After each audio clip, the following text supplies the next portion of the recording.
it's Mrs. Tremblay. It's time for lesson 2B.2. To be or not to be? That is the question, isn't it? Not really. Today's question is, what on earth is a distributive property and how do we use it to simplify algebraic expressions?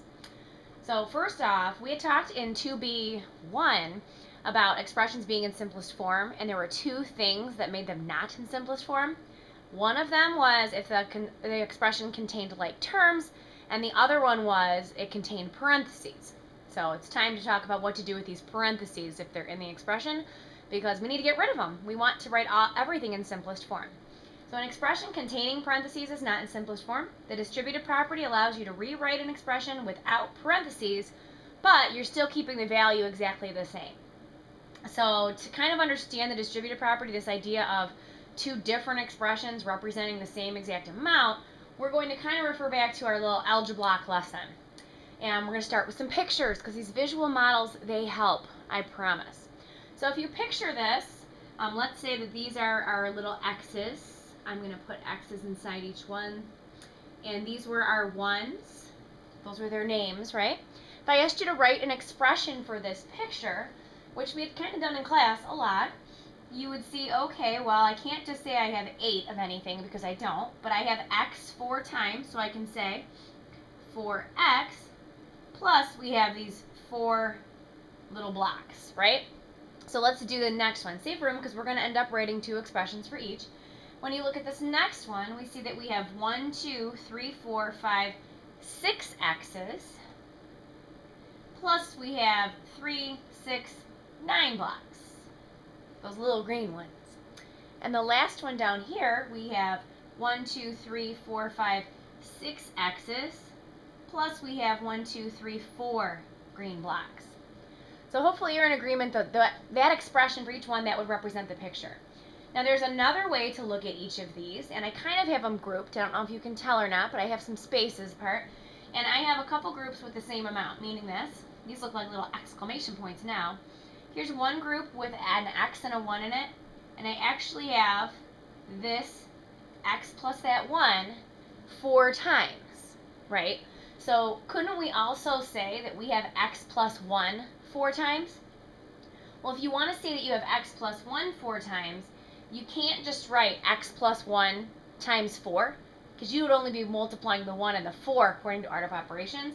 So when you have groups like this, basically you can use parentheses to show that you have x plus 1 4 times. And that will allow me to multiply the x and the 1 by this 4, because you don't just have x 4 times and you don't just have 1 4 times, you have x and that 1 4 times. So you'd need to have those parentheses around it. Take a look at the next expression. We're going to try to do the same thing, and I kind of have them spaced out. This time instead of exclamation points, they look like little bunny rabbits. No, do you see it? Oh, now I see it. Maybe not. Anyway, there are 3 groups, right, of 2x plus 3. So I could say that I have 2x plus 3, right, 1, 2, 1, 2, 3, 3 times. So this expression right here would also represent that picture. So even though these are 2 different expressions, don't they represent the same exact amount? Yes, that's what I'm getting at with this whole distributive property thing. And then here, I also have 2 groups of 1, 2, 3x plus 2. So my groups are 3x plus 2, and I have 2 groups of those. So basically the number on the outside tells me how many groups I have, and inside those parentheses that tells me groups of what. Alright, so this is kind of how the distributive property works. The distributive property allows you to get from the expression with the parentheses to the one without it, without changing the value. So if you're looking at this expression with the parentheses, think about what can you do to get from here to here that will also allow you to get from here to here and here to here. Now at this point I might pause it if I were you, kind of brainstorm, think about it. I know in class I'm not just going to give you the answer, I'm going to make you think, but I don't really want to give too long of a pause here. It'll become uncomfortable and weird because, you know, we're not in class. So if you take a look at this 4 next to the parentheses means multiplication, right? Now before, when you had these parentheses, you were able to add up what was inside and multiply at the end. You can't now. because x and 1 are not like terms, and 2x plus 3, those aren't like terms either, and 3x plus 2, those aren't like terms. So we can't just add what's inside in order to get rid of the parentheses, because they're not like terms. What you can do is, you can look at this as, this 4 is supposed to be multiplied by everything in here. If you take 4 times x, you'd get the 4x, plus, because we need to separate these unlike terms, 4 times 1 is 4. So all I did was, I took the number on the outside, and I multiplied it by each number on the inside. Same with this. If you take 3 times 2x, 3 times 2 times x is 6x. You're allowed to multiply unlike terms. Sometimes people are like, well, wait, you can't do that because those aren't like terms. You can't add unlike terms, but you can multiply them, because this is just saying you have 2x 3 times. And yes, 3 times 3 is 9, and we separate those terms with an addition sign. And 2 times 3x is 6x, and 2 times 2 is 4. So basically, to rewrite an expression containing parentheses, you're going to multiply the number next to the parentheses by all of the terms inside the parentheses. So all you have to do to remove the parentheses from an expression, because you're not allowed to have parentheses in an expression and have it be in simplest form, it doesn't work that way. All you need to do is take the number directly next to the parentheses and multiply it by everything on the inside. And then you have an equivalent expression. So we're going to practice this, and we're actually going to apply what we did in lesson 2B.1. And these are our little steps. The next page, of course, will have your examples. But basically, yes, same first step. You're going to change all subtraction to addition by adding the opposite. You're then, before you combine any like terms, this is super important, before you start combining like terms, you need to get rid of those parentheses. So after you've done your keep, change, you're going to use the distributive property to remove all the parentheses. And please note, only the number next to the parentheses gets distributed. Just rewrite the other parts. You're just going to bring it down. It's kind of like those terms that didn't go with anything else and you just brought it down. Anything that's being added extra on that expression, you just drop it down.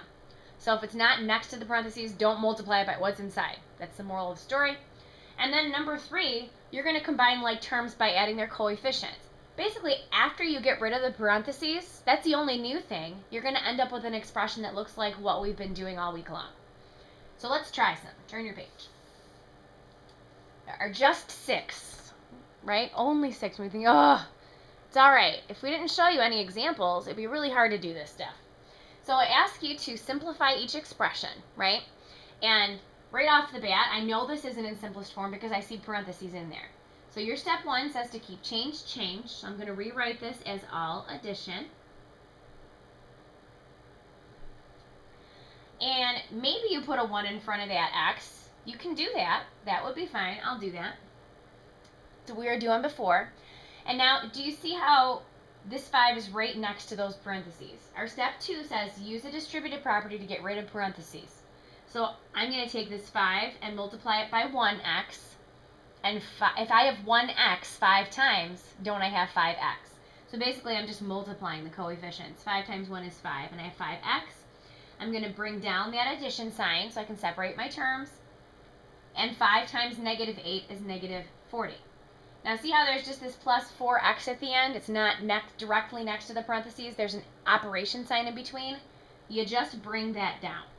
So the only thing that gets distributed is this 5 right here. And please, please, please, the most common mistake people make, don't make this mistake. They say 5x, and then they just write plus negative 8. This 5 needs to get distributed to both things. Imagine that you and your friend are sitting in class, and I have some Jolly Ranchers for everybody that did their homework, let's say. This is just a made-up story, so that's just craziness. But let's say that I walked around, and I gave your friend 5 Jolly Ranchers, and then I skipped you and didn't give you any. You'd probably be upset, right? This negative 8 is going to be pretty upset if you don't also distribute the 5 to it.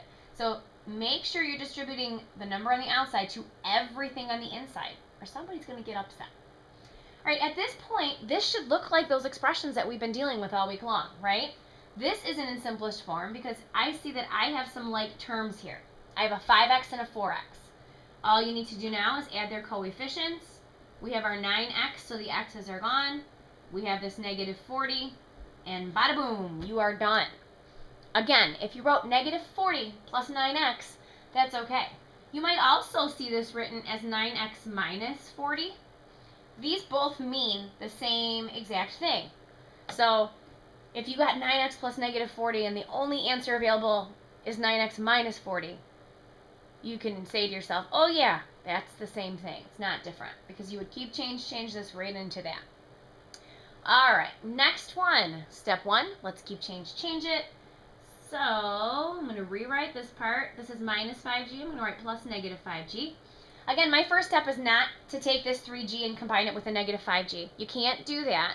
You have to get rid of the parentheses first. You're not going to get the same answer if you do it the other way. So I'm going to take 4 times 3g, which is 12g, separate with an addition sign, and 4 times 1 is 4. And I still have this plus negative 5g left over at the end. I'm not distributing that because it's not directly next to the parentheses. There's an operation separating it from it. Now I look and see, okay, I have some like terms. When you take 12 plus negative 5, you don't get 17 because that's a negative 5, right?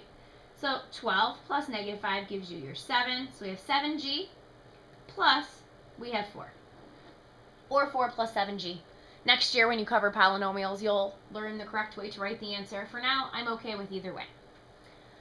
All right, moving right along, and if you're at home, maybe you want to pause and try this one. Make sure you try it in pencil just in case, and then unpause it and see if you're right. Welcome back, because I'm sure you all did that. I'm going to keep change first. And now, this one's a little bit different. This 20n, it's still separated from the rest with an addition sign, so I'm going to drop that 20n down, put the addition sign. This negative 9 is what's next to the parentheses. That's what gets distributed. So negative 9 times negative 2 is negative 18n. Separate those terms with an addition sign. And a negative 9 times positive 4 is a negative 36. At this point, we're not done because expressions aren't in simplest form until they don't have any like terms or parentheses. So we got rid of the parentheses. Now we need these like terms to be combined. If you wrote 38 down, you probably forgot to keep change. Don't forget to do that. 20 plus negative 18 is 2, so you have 2 n's, plus we still have that negative 36. And again, you may see this as 2n minus 36. We use keep change as a strategy to help us solve the problems. This is actually the best way to write it.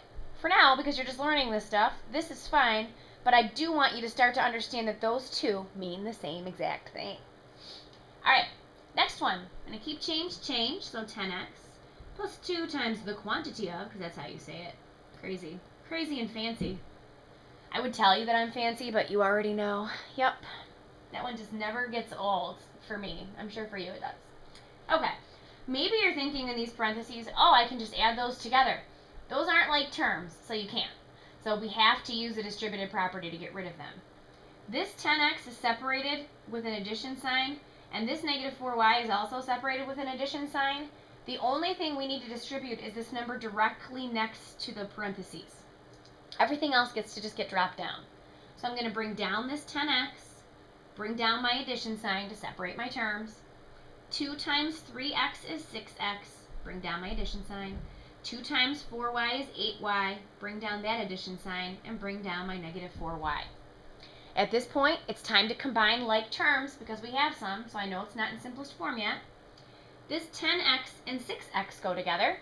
When you put them together, 10 plus 6 is 16, so you have 16 x's. And these y's will go together. 8 plus negative 4 is 4. And don't forget to put the addition sign between those terms because terms are separated by addition signs, right? If you wrote 4y plus 16x, that's totally wrong. Just kidding. If you wrote it the other way, the commutative property has got your back. It's okay to reverse the order when you're adding, right? Not when you're subtracting, not when you're dividing, but multiplication and addition, it's okay. All right, next one. It's getting a little bit lengthier, huh? It's all right. Can handle it. So we're going to keep change all of this because then you're less likely to make mistakes. That's why, not because I want to make you write stuff over and over again. I don't want to torture you. I just want to help you not make mistakes. All right, in looking at this one, you can see that there's a negative 2 next to parentheses, and there's a negative 8 left next to the parentheses. Those are the ones we're distributing. Everything else in this problem is going to get dropped down. So this 6x isn't right next to parentheses. It's separated with an addition sign. I'm going to drop it down and separate it with that addition sign. Negative 2 times 3x is negative 6x. Bring down your addition. Negative 2 times 4 is negative 8. Bring down this addition sign. Negative 8 times 3 is negative 24. Negative 8 times negative 2x is 16x, because when you multiply two negatives, you get a positive. If you didn't keep change this. Right here, you may have written 24 and then plus 16x, or maybe you just wrote minus 16x because you saw a subtraction sign there. When it's minus 8, that means you're distributing a negative 8. Subtracting 8 and adding a negative 8 are the same. So when you subtract 8, it means that that 8 is negative. So please don't fight us on the keep change. You are going to be so less likely to make errors if you do it. All right, I'll get off my soapbox. We've got some like terms to combine here. I see a whole bunch of x's. So I like when I see the opposite signs because that, and the same digit, because that means they're gone. 6 plus negative 6 is 0. And we're left with 16x, so I'm going to bring that 16x down here. All the x's are gone. We're left with a negative 8 plus a negative 24. Those are both constants, so we get to add them together. And a negative 8 plus a negative 24, you add the digits, you keep the sign. So it would be 16x plus negative 32, and again, you might see that as 16x minus 32, because technically that's the simplest way to write it. Again, we use the keep change as a strategy to help us as we're solving the problem. At the very end, that's the best way to say it. For now, this is an okay way to say it. It's just fine. We're just learning. Of course, I save the best for last, the oddball example that always kind of ends up throwing us through a loop. I don't want it to throw you through a loop. That's why I put it on these notes, so you don't have to be confused about it. Okay, what's different about these? When you look at the parentheses, don't you normally have a number right next to the parentheses to distribute? But we don't, right? We just have a subtraction sign in front of here. Now, when we were dealing with these problems the other day, that looks kind of like that, didn't we have both terms in here were like terms, so you could just add them, right? And then we can go about keep changing, and it was just fine. This is different. These aren't like terms, but I still need these parentheses to go away. And because this is subtraction, I can't just drop the parentheses. So here's what I'm going to recommend to you. If you don't see a number next to the parentheses, but you still see a subtraction sign there, I could put a number here that won't affect the product when I multiply. What number can you multiply things by that doesn't affect the product? Like, what number can you multiply things by that doesn't change? It doesn't change it. Think back to our multiplicative identity. When you multiply things by 1, don't they stay the same? So technically, if I don't see a number next to these parentheses, I could put a 1 there. And then we can understand this the same way as before. I'm going to keep change, so, and I'm going to put a 1 right here as well. So this little strategy that I'm talking about right here, hopefully you're with me on, if I multiply this amount in parentheses by 1, I'm not going to change the amount. I'm not changing the value of the expression. What I'm doing is I'm putting kind of a number there so I can use the same strategies that I've used before. Okay? Now we can rewrite this as all addition. So this would be 5m plus negative 1 times negative 2 plus 3m plus negative 1 times 10m plus negative 4. Hopefully you're with me. I know in class we're going to go pretty slowly, but here you can pause if you need to. So pause, rewind if this doesn't make sense to you. Just to kind of reiterate what I just said, if you see a subtraction sign in front of parentheses, and those parentheses do not contain like terms, so you can't just put them together, you still have to get rid of those parentheses. So I'm just showing you a strategy that will allow you to get rid of the parentheses. Alright, so at this point, this 5m isn't right next to parentheses. We're going to drop it down. I'm going to bring down my addition sign. We're going to distribute a negative 1 to remove those parentheses. Negative 1 times negative 2 is 2.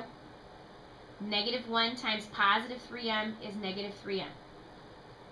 Bring down your addition sign. Negative 1 times 10m is negative 10m. Bring down your addition sign. Negative 1 times negative 4 is 4. Now I'm hoping that you're seeing that if you would have just gotten rid of those parentheses and put a subtraction sign, you're not going to get the same answer. You'd end up with a 10m minus 4 instead of negative 10m plus 4. So basically, I mean, another way to look at it, if you see a subtraction sign outside the parentheses, it means to add the opposite of everything in there. So the opposite of negative 2 is 2. The opposite of a positive 3m is a negative 3m. The opposite of 10m is negative 10m. And this minus 4 means it's a negative 4, right? The opposite of negative 4 is a positive 4. So if what I just said, makes total sense to you, instead of distributing a negative 1, you could add the opposite of everything inside. If what I'm saying sounds like a completely different language, then put your 1 there. Put your 1 next to those parentheses and distribute a negative 1 throughout after you keep change. Either method is going to get you the same answer. Okay, at this point, we can finally combine like terms together. I see 3 m's. So 5 plus negative 3, that's 2. And 2 plus negative 10, that's negative 8. So all together, all of our m's make negative 8. They're gone. I'm left with 2 plus 4, which is 6. So right here, that's my final answer. So if your objective is to simplify, doesn't this look a lot simpler than that? The thing is, they're both equivalent. This expression right here represents this same exact amount. It's just that this one is simpler to look at. That's why we simplify things. All right, hope this all made sense. We'll do more practice in class. See ya.